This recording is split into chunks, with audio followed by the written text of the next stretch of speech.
نحمدہ ونصلی علی رسولہ الکریم اما بعد۔ آج کا جو موضوع گفتگو ہے مذہبی اختلافات، حقیقت اور ان کا حل۔ حقیقت میں ہم مسلمانوں میں اختلافات ہیں اور اختلافات کی کچھ بنیادیں ہیں، اس حقیقت سے ہم انکار نہیں کر سکتے۔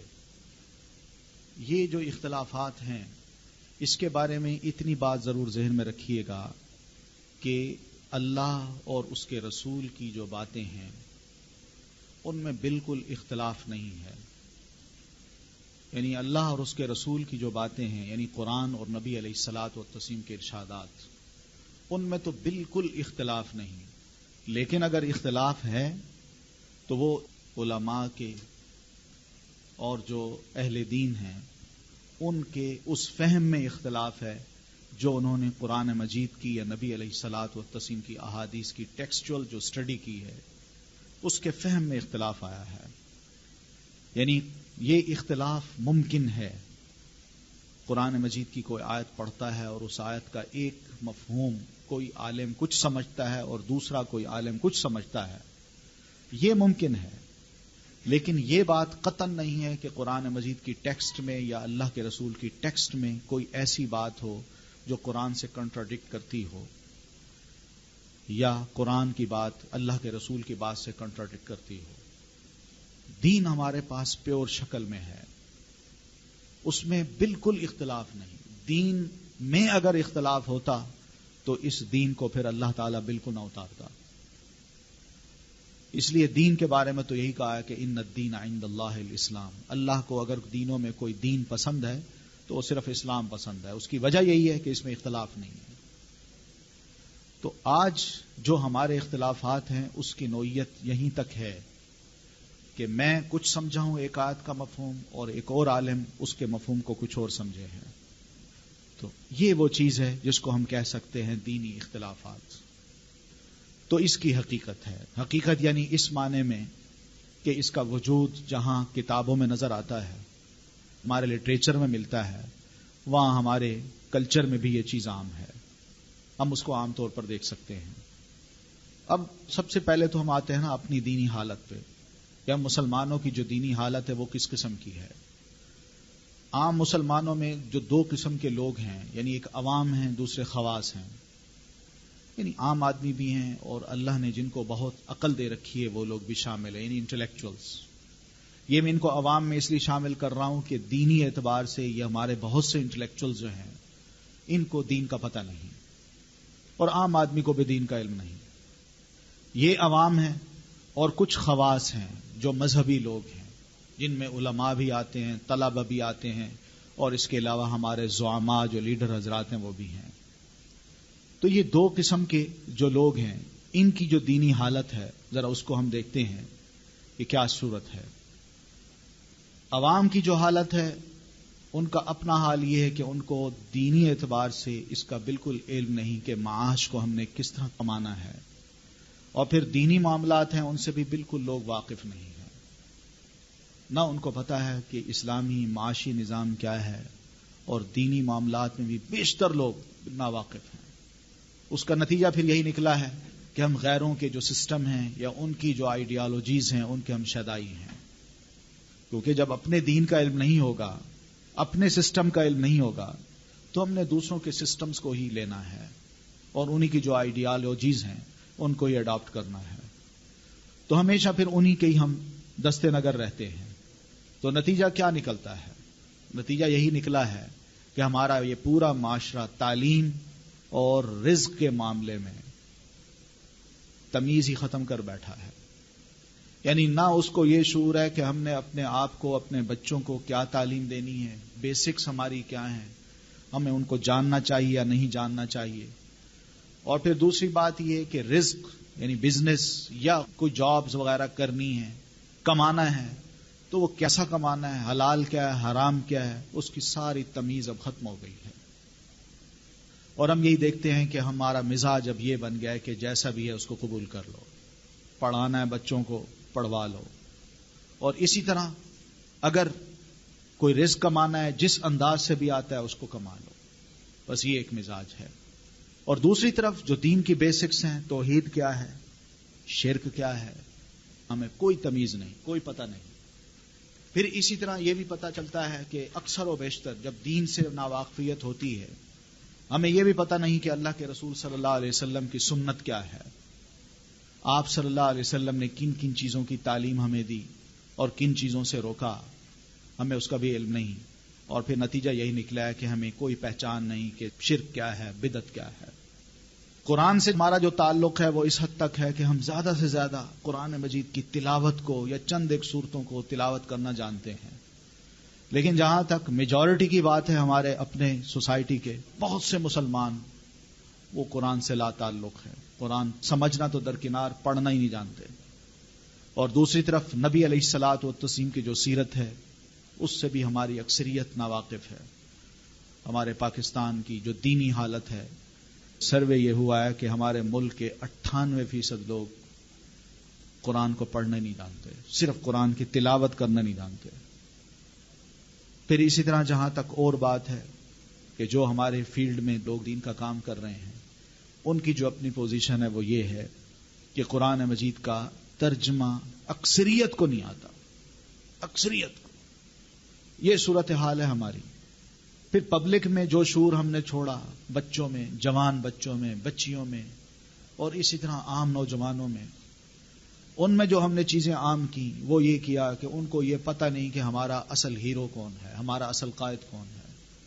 ہمارے ہیروز ہی بدل گئے ہیں، خواتین کے الگ ہیروز ہیں، مردوں کے لیے، نوجوانوں کے لیے الگ ہیروز ہیں، نہ ان کو اللہ کے رسول کی سیرت کا پتہ، نہ صحابہ کرام کی سیرت کا پتہ، نہ ان کے بارے میں پتہ، یعنی ان کے کارنامے جب ان کے سامنے نہیں آئے، نہ ان کو کبھی پڑھا، تو کون ان کا ہیرو بنے گا؟ اور ہم جانتے ہیں کہ ہمارے ہیروز کون کون ہیں۔ یہ تو عوام کی حالت ہے، لیکن خواص کی جو حالت ہے ان میں ہم یہ دیکھتے ہیں کہ ہمارے خاص لوگ جو خاص طور پر مذہبی لوگ ہیں، وہ زیادہ سے زیادہ نماز، روزہ، حج یا امامت صلاۃ یا خطبہ نکاح ہو یا خطبہ جمعہ ہو یا نماز جنازہ ہو، اس حد تک تو لوگ کیا کرتے ہیں، مذہبی لوگوں کو اہمیت دیتے ہیں، ان کو سر آنکھوں پہ رکھتے ہیں، لیکن جو باقی معاملات ہیں، قومی معاملات ہوں، نجی معاملات ہوں یا انتخابات ہوں، اس میں ہم جانتے ہیں کہ ہمارا کیا حال ہوتا ہے۔ یعنی اس کی وجہ یہی ہے کہ شاید اس کیلیبر کے یہ لوگ پیدا نہیں ہو سکے، یا ہیں تو پھر کچھ نہ کچھ کمی ضرور ہے کہیں نہ کہیں۔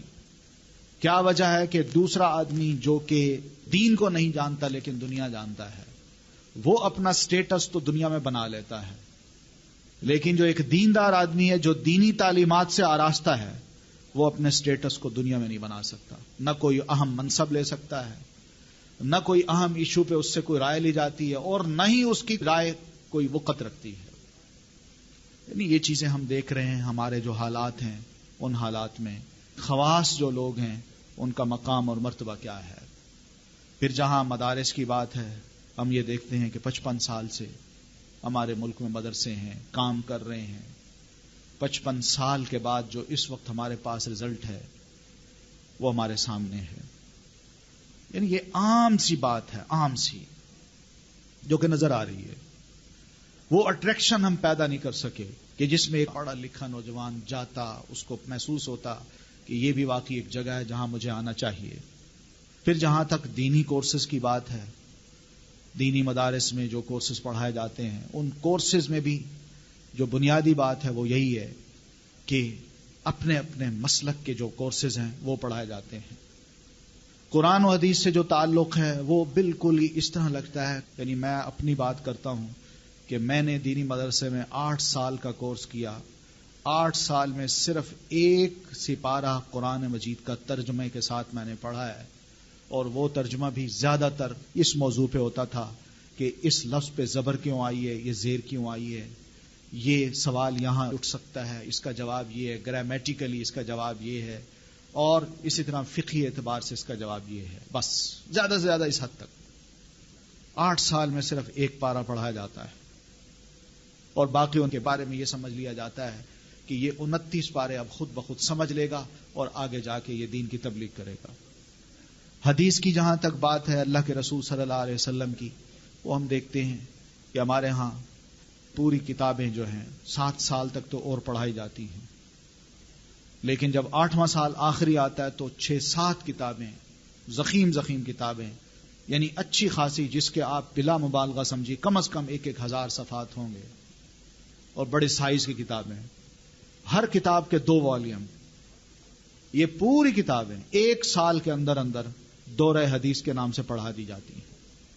اس سے آپ اندازہ کیجیے کہ ایک طالب علم کو، یعنی جہاں ایک چھوٹی کتاب پڑھانے کے لیے پورا 1 سال لگایا جاتا ہے، وہاں 1 سال میں کتابیں جو 2 والیوم کی ہیں پڑھا دی جاتی ہیں، تو اس سے ایک طالب علم کو حدیث سے کیا، یعنی نبی علیہ الصلاۃ والتسلیم کی جو ذات ہے اس کے بارے میں کیا معلومات اس کے دماغ میں بیٹھتی ہوں گی۔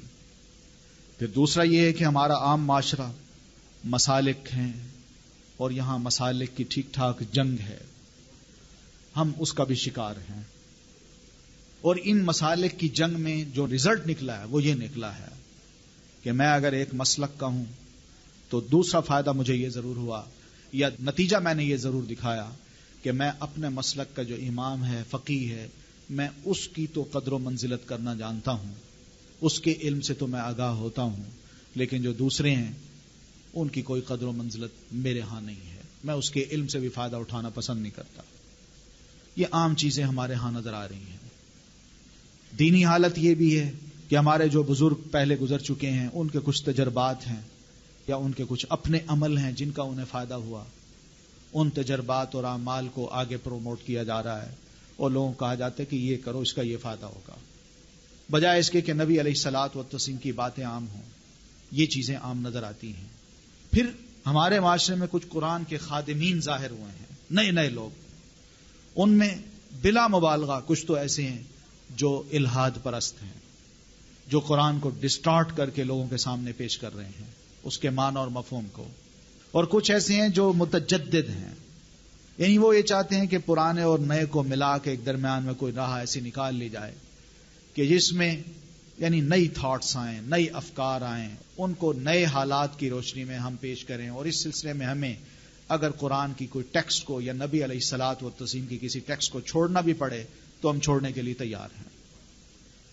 اور اسی وجہ سے یہ کچھ نظریات سامنے آ رہے ہیں کہ اگر حالات ایسے ہوں تو حالات ہونے کی وجہ سے قرآن کی ٹیکسٹ پر عمل چھوڑا جا سکتا ہے، حالات اگر کوئی ایسے بن جائیں تو نبی علیہ الصلاۃ والتسلیم کی بتائے ہوئے احکام کو بھی وقتی اعتبار سے چھوڑا جا سکتا ہے، یعنی وہ احکام جو بالکل واضح ہیں، جن پر اللہ کے رسول نے کبھی کمپرومائز نہیں کیا، یہ چیزیں سامنے آ رہی ہیں، نئے لوگ ہیں، آ رہے ہیں، اور عجیب و غریب انداز سے قرآن مجید کی تفسیر اور اس کے حلقے ہیں وہ ہمارے سامنے ہیں۔ تو یہ ہیں ہمارے خواص، اور دوسری طرف ہمارے سامنے چیلنجز ہیں۔ چیلنجز اس طرح کے ہیں کہ مخالفین دن رات جاگ کے اپنی نیندوں کو حرام کر کے وہ اس کوشش میں ہے کہ میں کسی طرح مسلمان کو بردگشتہ کروں، اور مسلمان کے خلاف میری جو سازش کامیاب ہو سکتی ہے میں اس کو کر لوں۔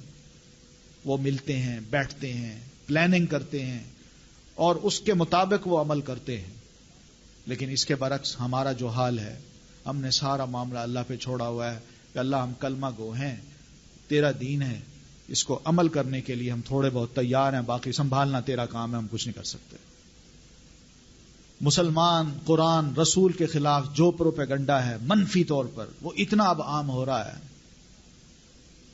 کہ جس کے بارے میں میں اب کیا کہوں، آپ بہتر سمجھتے ہیں۔ کوئی لٹریچر دیکھ لیں، مارکیٹس میں ہمیں عام ملتا ہے، لوگ کھڑے ہو کے باتیں کرتے ہیں، ان کے اپنے سرکلز ہیں، ان میں بھی باتیں ہو رہی ہیں، اخبارات میں بھی کبھی کبھی ایسے موضوعات آ جاتے ہیں کہ جس میں مسلمان کا مذاق اڑایا جاتا ہے۔ قرآن مجید کو جیسا کہ دنیا میں اب اس وقت یہ معروف کرا دیا گیا کہ یہ بک آف ٹیرر ہے، مسلمانوں کو مجبور کیا جا رہا ہے کہ اس قرآن کو مت پڑھاؤ۔ پھر اسی طرح رسول اللہ کے بارے میں جو غلط قسم کا پروپیگنڈا ہے وہ اتنا عام ہے کہ ہمارا اپنا نوجوان بھی بڑا متاثر ہے۔ نبی علیہ السلام کے بارے میں ان لوگوں نے جو باتیں، خاص طور پر آپ کی شادیوں کے بارے میں اور آپ کی ذات کے بارے میں جو غلط باتیں انہوں نے عام کرنا چاہی تھیں وہ کی ہیں۔ ہماری خواتین کو بھی متنفر کیا ہے اور ہمارے عام نوجوانوں کو بھی، اور مذاق اڑوایا ہے نبی علیہ السلام کا۔ پھر اس کے بعد ان کے ادارے دیکھیے، ان کے انسٹیٹیوشن دیکھیے، غیروں کے بڑے معیار کے ہیں، ان کی تعلیم بڑی معیاری، ان کے ادارے بڑے معیاری، بہترین ادارے، بہترین فیسیں، وہ سب کچھ کر رہے ہیں. اس کے مقابلے میں ہمارا معیار کیا ہے؟ ہم کوئی بھی اسکول کھولیں، کوئی انسٹیٹیوشن کھولیں، اسلام نام تو وہاں ہوتا ہے، لیکن حقیقت میں اندر جا کے نہ صفائی نظر آتی ہے، نہ لوگوں میں کچھ ایسی چیزیں نظر آتی ہیں اسٹوڈنٹس میں کہ وہ جو آ رہے ہیں وہ بھی کم از کم کچھ صفائی ستھرائی کے قائل بھی ہیں کہ نہیں. پڑھائی تو الگ بات ہے. یہ سارا کمپیریٹو اسٹڈی کی جا سکتی ہے کہ ان کے انسٹیٹیوشنز میں اور ہمارے انسٹیٹیوشنز میں واضح سا فرق ہے. ہمارا نوجوان آج ان کے انسٹیٹیوشن سے پڑھ کے فخر محسوس کرتا ہے کہ میں ان کا انسگنیا اپنی گاڑی پہ لگاؤں اور اپنے نام کے ساتھ یہ لکھوں کہ میں نے اپنی ایجوکیشن فلاں انسٹیٹیوشن سے حاصل کی. لیکن کوئی نوجوان ایسا نظر نہیں آئے گا جو یہ پسند کرے کہ اپنے مسلمان انسٹیٹیوشن کے ساتھ اپنا نام لکھے. یہ حالات ہمارے سامنے ہیں. پھر اس طرح قرآن مجید کے بارے میں عام تصور یہ کیا گیا کہ قرآن مجید ایک بڑی مشکل کتاب ہے، اس کو سمجھنا ایک عام مسلمان کا کام نہیں. اس کا نتیجہ یہ نکلا ہے کہ ہم نے مسلمان کو قرآن سے دور کیا، اس کو ایک ڈراوا دیا ہے کہ قرآن کو تم نہیں سمجھ سکتے، بڑی مشکل کتاب ہے. اس کا نتیجہ یہی نکلا ہے کہ قرآن نہ پڑھا جاتا ہے، نہ جانا جاتا ہے، نہ اس کو سمجھنے کی کوشش کی جاتی ہے. گھر کے گھر، بے شمار گھر، پورے محلہ شاید قرآن سے ناواقف ہے، قرآن کو خود سمجھ نہیں سکتا. وہ قرآن سے اس طرح دور ہوئے، نتیجہ اس کا یہ نکلا. نبی علیہ الصلوۃ والتسلیم کی جو سیرت تھی اس سے ہمیں واقف کرانا چاہیے تھا، ہم نے وہ چیزیں پسند نہیں کی. ہمارے میڈیا نے، ہمارے لٹریچر نے اور لوگوں کو پیش کیا ہے، ان کے بارے میں بھرپور معلومات دی ہیں، لیکن اللہ کے رسول صلی اللہ علیہ وسلم کی سیرت کو کوئی نہیں جان سکا. اس کا نتیجہ کیا نکلا کہ غیروں کی محبت دلوں میں آ گئی، لیکن اللہ کے رسول صلی اللہ علیہ وسلم کی محبت دل میں نہ سما سکی. تو گویا کہ معاشرہ جو ہے نا وہ شکست اور ریخت کا شکار ہے، ٹوٹ رہا ہے، بہہ رہا ہے. سوچیں، دماغ، ہر بندہ پریشان ہے. میں کیا کروں، کہاں جاؤں؟ دین پہ عمل کرنا چاہتا ہوں لیکن میں کیا کروں؟ ہمیں اللہ نے دین دیا تھا اسلام. ہم نے جب اسلام کے آگے تھوڑے بہت ٹکڑے کیے ہیں تو ہم نے ان ٹکڑوں کو مذہب کے نام سے تبدیل کر دیا، تو مذاہب بن گئے. جب مذاہب بنے ہیں تو ہماری تاریخ میں مذاہب سامنے ہمارے آتے ہیں، وہ 3 قسم کے ہیں. دیکھیے، ایک ہیں اہل تشیع، دوسرے ہیں اہل سنت، اور تیسرے ہیں متجددین. یہ ہر دور میں رہے ہیں، جو اسلام کی عجیب و غریب انٹرپریٹیشن کرتے رہے ہیں. چلیں یہی 3 مذہبی رہتے تو کافی تھا. لیکن ہوتا کیا ہے، اہل تشیع میں بھی آگے تقسیم ہوتی ہے. ان کی تقسیم ہوتی ہے، کوئی رافضی ہیں، کوئی بوہری ہیں، کوئی اسماعیلی ہیں، کوئی امامی ہیں، کوئی زیدی ہیں اور کوئی جعفری ہیں. باقاعدہ سیکٹس ہیں، اپنے اپنے نظریات ہیں، اور ان نظریات کی ہی دعوت عام ہو رہی ہے. ہر ایک کی کوشش یہی ہے کہ میرا نظریہ، میری جماعت، میرا مسلک، میرا مذہب وہ عام ہو. اسی کے لیے پارٹیاں بنتی ہیں، اسی کے لیے سارا کچھ ہوتا ہے، اسی کے لیے چندے جمع ہوتے ہیں. یہ اہل تشیع کا حال ہے. یعنی تقسیم در تقسیم ہوتے جا رہے ہیں. پھر اس طرح آئیے اہل سنت کی طرف. اہل سنت جو ہے، اس وقت میں اپنے ملک کی بات کر رہا ہوں، دنیا کی بات نہیں کر رہا. ہمارے ملک میں اس وقت اہل سنت 2 گروہوں میں ہیں، اہل حدیث اور حنفی. یہاں زیادہ تر یہی لوگ ہیں. اہل حدیث تھوڑے ہیں، زیادہ سے زیادہ پوری پاکستان کی آبادی میں یہ 3-4% ہوں گے، زیادہ نہیں ہیں. ان کے اندر جو اختلافات ہوئے ہیں وہ دیکھیے کہ ان کے آگے 3 گروپ بنتے ہیں. ایک ہے جمعیت اہل حدیث، دوسری ہے جماعت اہل حدیث، اور تیسری ہے غرباء اہل حدیث. اختلاف کیوں ہوا ہے؟ میں اختلاف کے اسباب بھی بتا دوں. اختلاف یہ ہوا ہے کہ نام جمعیت رکھنا چاہیے کہ جماعت رکھنا چاہیے. جماعت کا جو سربراہ ہے وہ امام کہلائے کہ صدر کہلائے یا امیر کہلائے. پھر یہ ہے کہ کیا اس کی بیعت کرنی چاہیے کہ نہیں کرنی چاہیے. یہ اختلاف تھا، اور اس اختلاف کی بنیاد پہ یہ پیدا ہو گئے. ایک جمعیت بن گئی ایک جماعت بن گئی اور ایک غربا بن گئی، اور معلوم نہیں آگے کیا ہوتا ہے۔ ایک عام آدمی کدھر جائے؟ پھر آگے آئیے، دوسرے جو اہل سنت میں ہیں وہ احناف ہیں۔ اب حنفیوں میں دیکھیے تقسیم جو آگے ہوتی ہے وہ اس طرح کی ہے کہ کچھ لوگ ایسے ہیں جو اپنے آپ کو کہتے ہیں ہم صرف حنفی ہیں، اور کچھ لوگ ایسے ہیں جو اپنے آپ کو کہتے ہیں ہم حنفی ہیں لیکن بریلوی ہیں، اور کچھ لوگ ایسے ہیں جو اپنے آپ کو کہتے ہیں ہم حنفی ہیں لیکن دیوبندی ہیں۔ تو احناف کی یہ تین تقسیم ہیں۔ حنفی یعنی وہ جو نہ اپنے آپ کو بریلوی کہنا پسند کرتے ہیں نہ دیوبندی، کہتے ہیں ہم حنفی ہیں، اور کچھ ایسے ہیں جو اپنے آپ کو بریلوی کہتے ہیں، کچھ ایسے ہیں جو اپنے آپ کو دیوبندی کہتے ہیں۔ پھر ان کے دیکھیے آگے تقسیم در تقسیم۔ دیوبندی جو ہیں ان کی آگے تقسیم ہے دو، حیاتی اور مماتی، اور باقاعدہ مسلک ہے، اور اس میں میں بلا مبالغہ کہہ رہا ہوں کہ ایک دوسرے کی مساجد کے سامنے بڑے بڑے اشتہار لگا کے مناظرے بازی بھی ہوتی ہے، اور تقاریر بھی ہوتی ہیں، علماء آتے ہیں، بہت کچھ باتیں ہوتی ہیں۔ صرف مسئلہ یہ ہے کہ کیا اللہ کے رسول صلی اللہ علیہ وسلم قبر میں زندہ ہیں کہ نہیں ہیں؟ جو کہتے ہیں کہ اللہ کے رسول زندہ ہیں وہ کہتے ہیں ہم حیاتی ہیں، اور جو کہتے ہیں اللہ کے رسول فوت ہو گئے ہیں وہ کہتے ہیں ہم مماتی ہیں۔ اب پھر ان کی آگے جو تقسیم ہے وہ دیکھیے کہ حیاتیوں میں کون ہیں اور مماتیوں میں کون ہیں۔ پچھلے دنوں ہمارے ہاں ایک عالم دین آئے تھے، اتفاق سے جب ہم عشاء کی نماز پڑھ رہے تھے تو اس وقت وہ تشریف لائے پشاور سے۔ ان کا تعلق تھا یہ جو توحید و سنت گروپ ہے، یہ پنڈی میں مولانا غلام اللہ خان مرحوم رحمت اللہ علیہ، یہ بہت بڑے عالم تھے، اور ان کے ایک استاد تھے مولانا حسین علی، وہ اس کے بانی مبانی تھے۔ انہوں نے تفسیر بھی لکھی، اور اس تفسیر میں بڑی شد و مد کے ساتھ توحید کے موضوع کو اتنی شد و مد کے ساتھ بیان کیا کہ چھوٹی چھوٹی بات کو بھی انہوں نے ذرا محسوس کیا کہ توحید سے ہٹیے، یہ تو ان کا یہ شرک ہے۔ تو یہ ایک بڑا اہم گروہ ہے جو کہ احناف میں ہے، اور دوسری طرف اہم گروہ یہ ہے جو ہم دیکھتے ہیں کہ تبلیغی جماعت کا ہے، جو ان میں حیاتی مسلک کو مانتے ہیں۔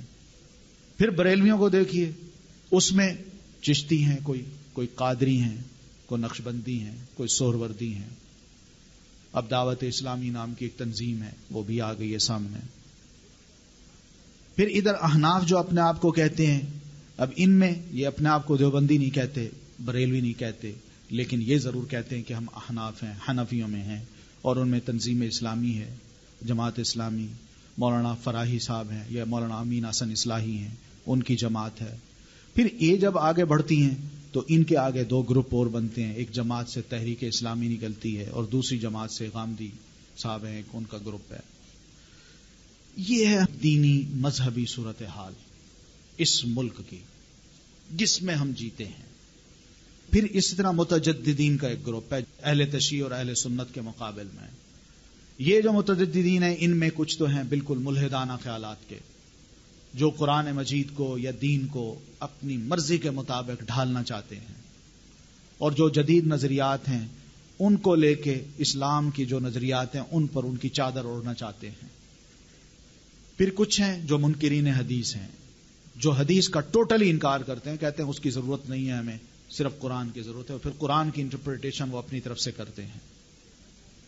یہ ہے وہ سچویشن جس میں ایک عام مسلمان اور خاص مسلمان اس ملک میں رہ رہا ہے۔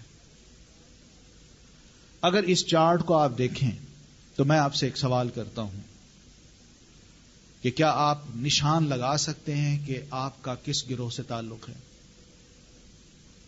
اور پھر اس کے بعد اس روٹ کو آگے لیتے جائیے اور سوچئے کہ دین کیا تھا اور اس کے بعد ہم کیا سے کیا بن گئے۔ یہ ایک سوچنے کی بات ہے، ایک سوال ہے میرا۔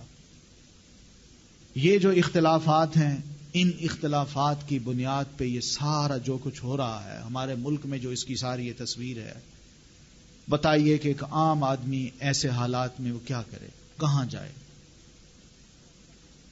کس کھاتے میں اپنا نام لکھوائے؟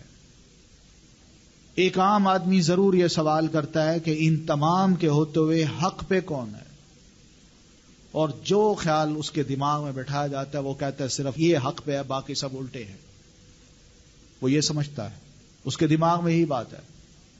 اور جب اس کے دماغ میں یہ بات بٹھائی جاتی ہے کہ یہ حق پہ ہے باقی سب الٹے ہیں، اس کا نتیجہ پھر یہی نکلتا ہے کہ نفرتیں بڑھتی ہیں، نفرتیں ناقابل برداشت حد تک، اور جس کے نتائج ہم دیکھ چکے ہیں ماضی میں اور حال میں بھی دیکھ رہے ہیں.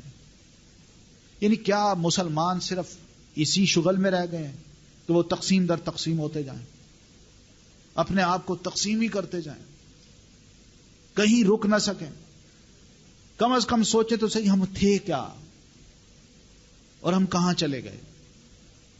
ہمارا دین کیا تھا اور ہمیں بنا کے کیا پیش کی؟ پھر اس کے بعد ایک بات قابل غور یہ بھی ہے کہ اگر آپ ان تمام چیزوں کو دیکھیں جو یہ ساری شاخیں ہیں، ان میں سے کسی ایک کو بھی اگر آپ لے لیں تو آپ کو محسوس یہ ہوگا کہ پورے دین کا جو ایک پارٹ ہے وہ اس کے پاس ہے، پورا دین اس کے پاس نہیں ہے.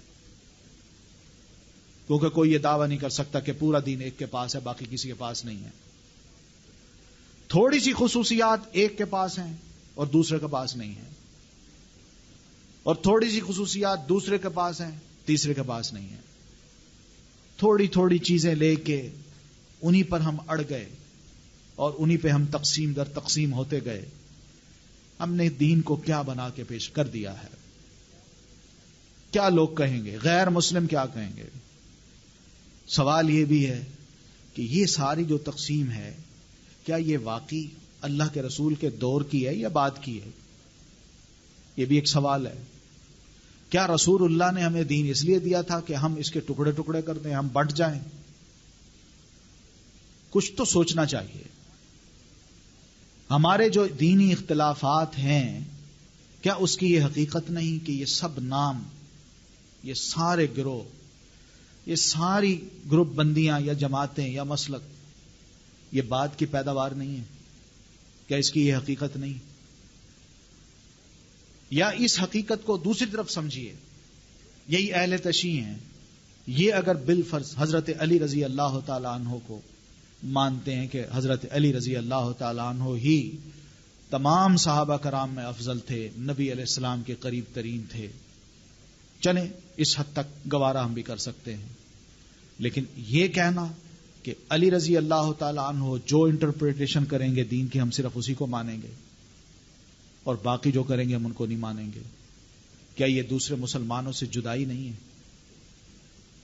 پھر اسی طرح اہل سنت میں جو آگے تقسیم ہوئی ہے اس کو اگر دیکھ لیں، ہر گروہ جو ہے وہ اپنے آپ کو تو بہتر سمجھتا ہے لیکن دوسرے کو نہیں سمجھتا. کیا یہ شکل اللہ کے رسول کے دور میں تھی؟ نبی نے دین اس لیے دیا تھا؟ کیا ہم واقعی حامل دین ہیں؟ کیا کوئی کہہ سکتا ہے کہ دین کی ذمہ داری ہم مسلمانوں نے واقعی اٹھا رکھی ہے؟ یعنی اس شکل کو اگر عام پبلک دیکھے یا کوئی غیر مسلم دیکھے تو کیا کہے گا؟ اس میں کوئی شک نہیں ان میں بھی بڑے اختلافات ہیں. ہمارے تھوڑے سے سیکٹس ہیں، ان کے 300 سے بھی زائد اس وقت سیکٹس ہیں کرسچینٹی میں، اور اللہ کا شکر ہے ابھی ہمارے ہاں وہ معاملہ نہیں آیا کہ اگر اس مسلک کی مسجد ہے تو اسی کے مقابلے میں دوسرے نکر پہ دوسرے مسلک کی مسجد ہے. ابھی یہ معاملہ ہمارے ہاں نہیں آیا، لیکن ان کے ہاں یہ عام ہے، دیکھنے میں آتا ہے. ابھی ہمارے ہاں تھوڑا بہت احساس ہے، لیکن یہ چیزیں بہرحال بڑھ رہی ہیں، کم نہیں ہو رہی. پھر یہ ہے کہ اگر بالفرض کوئی یہ کہتا ہے کہ اہل سنت ہونا چاہیے، تو نبی علیہ الصلوۃ والتسلیم نے ہمیں تو یہ نہیں کہا کہ ہم اپنے آپ کو اہل سنت کہیں یا اہل تشیع کہیں. ہمیں یہ بھی نہیں کہا کہ ہم اپنے آپ کو اہل حدیث کہیں. ہمیں یہ بھی نہیں کہا کہ ہم اپنے آپ کو حنفی کہیں یا اہل تشیع کہیں. یعنی یہ چیزیں بھی دیکھا جائے تو یہ ساری بات کی پیداوار ہے. اللہ کے رسول نے جو دین دیا تھا اس کا نام اسلام تھا، اور جو صحابہ کرام دین کو آگے پروموٹ کر رہے تھے ان کا نام بھی مسلم تھا. ہمارے ہاں یہ عام سوال کیے جاتے ہیں جی کسی نہ کسی جماعت کو بھی پکڑ لیجئے، کسی نہ کسی عالم کو پکڑ لیجئے اور اس کے پلڑے کو پکڑ کے اس کے گروہ میں شامل ہو جائیے، کیونکہ بغیر جماعت کے مسلمان گمراہ ہو سکتا ہے اور بغیر قائد کے مسلمان کی قیادت کوئی نہیں کر سکتا. اکیلا رہے گا تو گمراہ ہو جائے گا. نبی علیہ الصلوۃ والتسلیم کی اس میں کوئی شک نہیں حدیث ہے. آپ فرماتے ہیں کہ مسلمان کو جماعت کے ساتھ رہنا چاہیے. آپ یہ بھی فرماتے ہیں کہ مسلمانوں کا کوئی نہ کوئی امیر ہونا چاہیے. اس میں کوئی شک نہیں ہے آپ کا فرمان. لیکن آپ کا یہ فرمان نہیں ہے کہ مسلمانوں کی جماعتیں ہونی چاہیے. آپ نے صرف جماعت کا نام لیا ہے. مسلمانوں کی جماعت ہونی چاہیے. آپ نے یہ نہیں فرمایا کہ مسلمانوں کی جماعتیں ہونی چاہیے. یہ لفظ کو ذرا غور سے سنیے گا. پھر اسی طرح آپ نے یہ بھی فرمایا کہ امیر ہونا چاہیے. اس میں کوئی شک نہیں. لیکن آپ نے یہ نہیں فرمایا کہ امراء ہونے چاہیے. یہ جماعتیں، یہ امراء، اور پھر تقسیم در تقسیم. اتنی یقین مانیے، حیرت ہوتی ہے کہ ہم نے یہ ساری جو چیزیں بنا لی ہیں، میں یہ سمجھتا ہوں کہ جو اصل بات ہے، جڑ ہے، ہم نے اس کو چھوڑ دیا ہے، اللہ اور اس کے رسول. اہل سنت میں جو اہل حدیث حضرات ہیں وہ یہ کہتے ہیں کہ ہم حدیث کو فالو کرتے ہیں. ٹھیک ہے جی، آپ حدیث کو فالو کیجئے. کہتے ہیں کہ پہلے لوگ یہی کیا کرتے تھے. پہلے لوگ یہ نہیں کیا کرتے تھے کہ چھوٹی چھوٹی بات پہ اڑ جانا اور اس میں اتنا تعصب برتنا کہ دوسرے کو برداشت ہی نہ کرنا. ان کے ہاں یہ ضرور تھا کہ ان کا نقطہ نظر محدثین کا، جنہوں نے اپنے آپ کو اہل حدیث اس دور میں کہا، وہ محدثین کا گروہ تھا. ان کا نقطہ نظر یہ تھا کہ ہم نے صرف صحیح حدیث کو لینا ہے اور اس پر عمل کرنا ہے بس. اس لیے کہ باہر بڑے عجیب و غریب نظریات آ رہے تھے دنیا بھر سے. کتب ان کی ٹرانسلیٹ ہو کے ہمارے ہاں یعنی عربی میں آ چکی تھی. مسلمان ان کو پڑھ رہے تھے، متاثر ہو رہے تھے، اور پھر اس میں بہت حد تک ایسی عقلی باتیں آ گئی تھیں، اور پھر فیبریکیشن حدیث میں عام ہو گئی. تو محدثین کا ایک گروہ اٹھا، انہوں نے کہا نہیں، سکروٹنی کرنی چاہیے، جو اتھینٹک حدیث ہے اس کو لے لیں اور باقی ویک سورسز کو ایک طرف کریں. ان کی تو یہ موومنٹ تھی. ان کی خدا نخواستہ یہ موومنٹ تو نہیں تھی کہ ہم اپنا ایک گروپ بنا لیتے ہیں. وہ اپنا کام کر کے چلے گئے، کتابیں ہمارے سامنے آ گئی ہیں. لیکن آج یہ جو نام ہے یہ تو باقاعدہ ایک گروپ کا نام ہے، ایک گروہ کا نام ہے. تو اس گروہ میں ہو سکتا ہے بہت سی خوبیاں ہوں. میں یہ نہیں کہتا کہ اہل تشیع، اہل سنت یا یہ لوگ جو ہیں ان میں خامیاں ہیں. بہت سی خوبیاں ہوں گی، نیک لوگ بھی ہوں گے ان میں، کوئی شک نہیں. لیکن جو اصل چیز ہے وہ یہ قابل غور ہے کہ یہ کہاں یہ چیز جواز پیدا کرتی ہے ہمارے لیے کہ ہم اس طرح گروہ در گروہ تقسیم ہوتے جائیں اور چھوٹی چھوٹی باتوں کو جواز بنا کے اپنا گروہ انٹروڈیوس کرائیں. یہ قابل غور باتیں ہیں.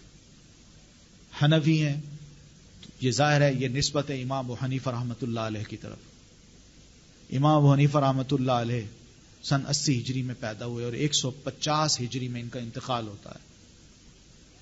حقیقت یہ ہے کہ میں یہ سمجھتا ہوں کہ آج بھی اگر امام ابو حنیفہ رحمۃ اللہ علیہ اللہ ان کو دنیا میں اٹھا کے لے آئے اور وہ جو ہماری حالت دیکھیں، وہ خود اپنے آپ کو چھپاتے پھریں کہ بھئی میں نے اس لیے تو اجتہاد نہیں کیا تھا کہ تم اس طرح گروہ در گروہ تقسیم ہو جاؤ یا اپنے آپ کو یہ کہلاؤ. امام ابو حنیفہ رحمۃ اللہ علیہ 80 میں پیدا ہوئے، 150 میں فوت ہوئے. لیکن سوال یہ ہے کہ حنفی یا اہل حدیث کہلانے کی جہاں تک بات ہے، نبی علیہ الصلوۃ والتسلیم کی وفات سے لے کر امام ابو حنیفہ کی پیدائش تک اس وقت لوگ کیا تھے، اپنے آپ کو کیا کہتے تھے؟ کیا وہ اہل حدیث کہلاتے تھے؟ کیا وہ اپنے آپ کو حنفی کہلاتے تھے، یا شافعی، مالکی، حنبلی کہلاتے تھے، وہابی کہلاتے تھے؟ کوئی تو ایسی بات ہو.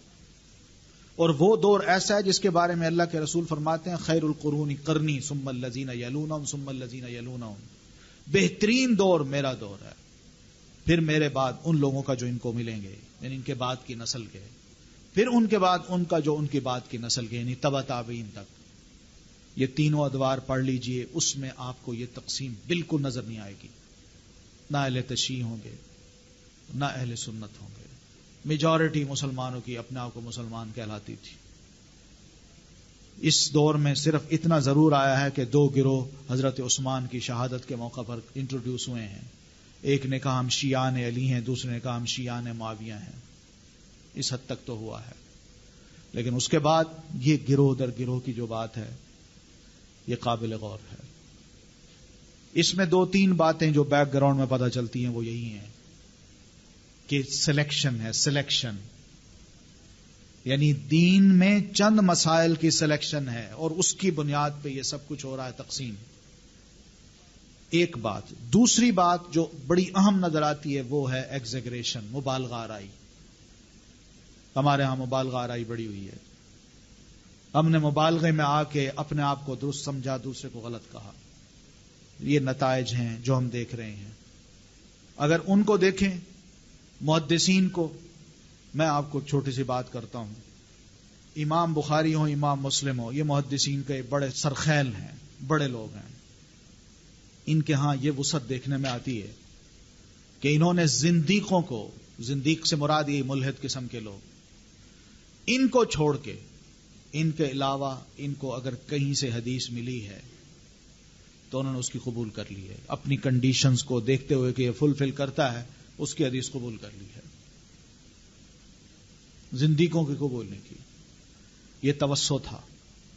امام بخاری رحمۃ اللہ علیہ نے کتاب لکھی ہے تو اس کتاب میں چھوٹی چھوٹی جو مسائل ہیں ان کو پہلے نہیں لکھا، بنیادی مسائل کو پہلے لکھا ہے. ایمانیات کو، عقائد کو، علم کو، یہ پہلے اس کے چیپٹرز ہیں. آخر میں جا کے کہیں چھوٹی سی بات آتی ہے.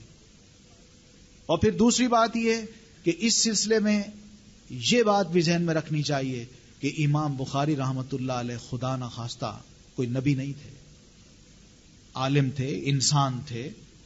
ان سے بھول چوک ہو سکتی ہے، لیکن یہ نہیں ہے کہ جناب انہوں نے جو کہا ہے وہی ہمارے لیے حرف آخر ہے. بعد میں ان کی کتاب کو اور اس میں آئی ہوئی حدیثوں کو بعد کے علماء نے چھانٹا، اچھی طرح پرکھا اور یہ فیصلہ دیا کہ اس کتاب کی ایک ایک حدیث صحیح ہے. یہ اور بات ہے. لیکن جہاں تک امام بخاری کی اپنی شخصیت ہے کہ اس کو اتنا بڑا ہم مقام دے دیں کہ انہوں نے جو کہا ہے ہم مانیں گے، یہ نہیں ہو سکتا. یہ مبالغہ ہے.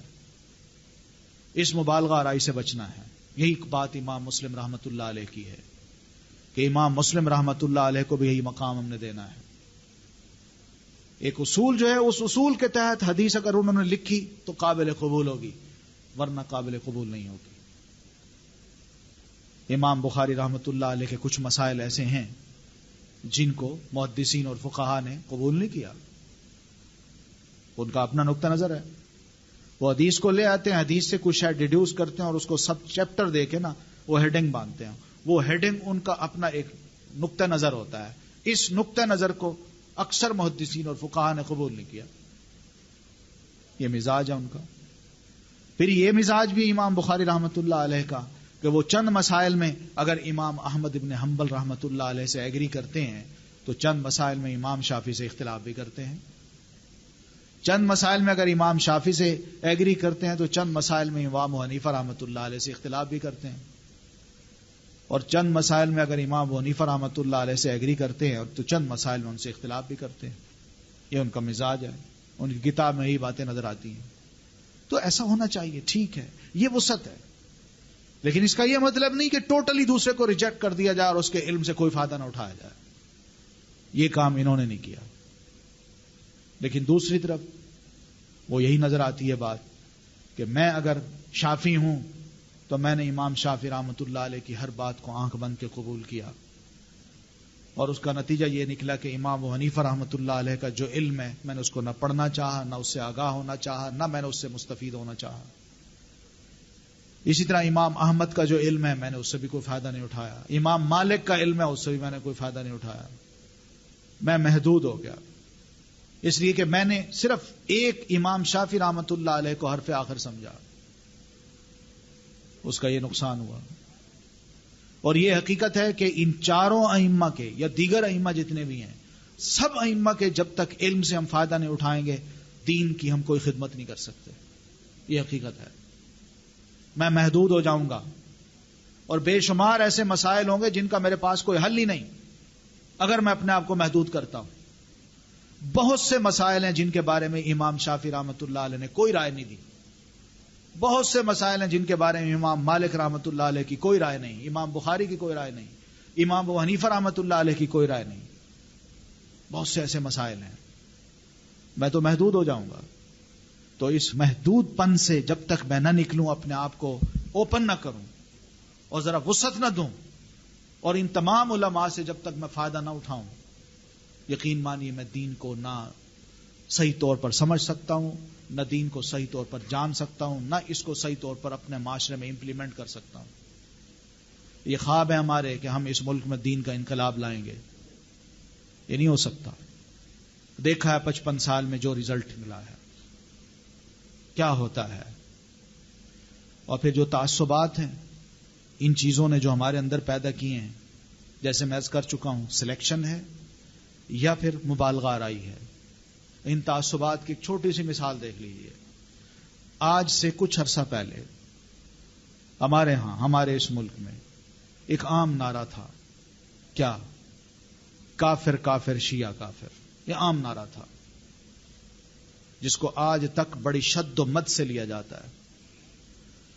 لیکن آج اخبارات میں جو ہم تصویریں دیکھتے ہیں، وہی لوگ جو کافر کہنے والے ہوتے ہیں، ایک دوسرے کے خلاف فتوے لگانے والے ہوتے ہیں، وہ دونوں اپنے ہاتھوں کو اٹھا کے پبلک کے سامنے کھڑے ہیں اور ان کو کہہ رہے ہیں ہم بھائی بھائی ہیں۔ آپ نے بھی تصویریں دیکھی ہیں، میں نے بھی دیکھی ہیں۔ یہ سب چیزیں کیا ہیں؟ کیا عام پبلک کو بیوقوف بنانے کی باتیں ہیں؟ یہ کیا ہو رہا ہے؟ ہمیں کیا کچھ سکھایا جا رہا ہے؟ یہ دینی حالت ہے ہماری، اس میں ہم جی رہے ہیں۔ ایک عام مسلمان جھٹکے کھاتا ہے، وہ ہل جاتا ہے اندر سے کہ میں کیا کروں، کہاں جاؤں۔ شد و مد سے، بڑی سختی کے ساتھ، یعنی اپنے نقطہ نظر کو نافذ کرنے کی بات کی جاتی ہے اور ناقابل برداشت حد تک دوسرے کی بات کو سنا جاتا ہے۔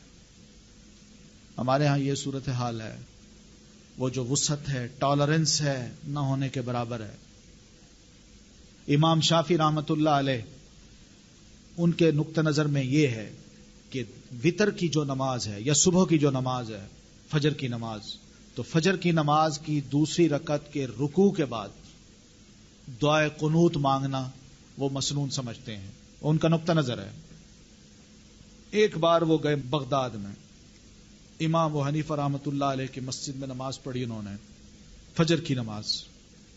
فجر کی نماز کے بعد انہوں نے جب نماز پڑھی تو اس میں دعا قنوت نہیں پڑھی۔ کسی نے کہا جناب آپ نے یہ کام کیوں نہیں کیا؟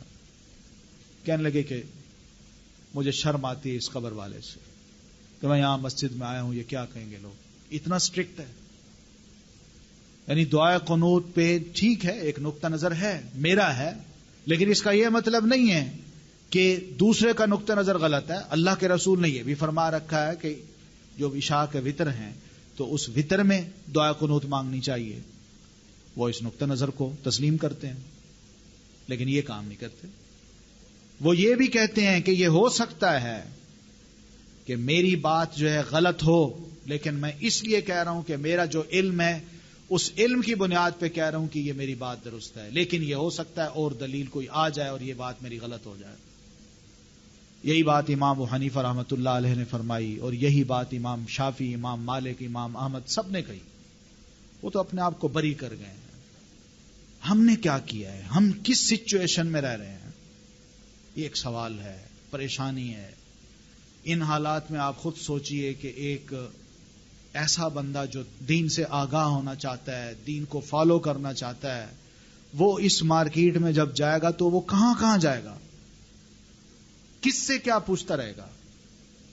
ایک نوجوان ہے یہاں پر کراچی کا، ایک جو آرچ بشپ ہے، اس کا بیٹا ہے، مسلمان ہوا ہے، ریاض اس کا نام ہے، اس وقت اسلام آباد میں رہتا ہے۔ اس کی آپ سٹوری پڑھیں، وہ کس طرح مسلمان ہوا ہے۔ اس نے کتاب لکھی ہے، آرچ بشپ کا بیٹا کراچی کے، جس کو 3 بار ویٹیکن میں بھیجا گیا ٹریننگ کے لیے۔ یہاں پر چرچ میں وہ دعوت کا کام کیا کرتا تھا، اتوار کو پریئر کرایا کرتا تھا، اور اس کو منتھلی تقریباً 15 سے 20 ہزار ڈالر ملتے تھے۔ اس نے سب کو قربان کیا ہے، مسلمان ہوا ہے، اور وہ جو بات کرتا ہے وہ یہی کہتا ہے کہ میں اس مارکیٹ میں جب آیا تو میں تو حیران رہ گیا کہ میں جس کے پاس جاتا ہوں وہ مجھے اپنی طرف کھینچتا ہے، اس کے پاس جاتا ہوں وہ کہتا ہے وہ غلط ہے، اس کے پاس جاتا ہوں وہ کہتا ہے وہ غلط ہے، اس کے پاس جاتا ہوں وہ کہتا ہے میں صحیح ہوں وہ غلط ہے۔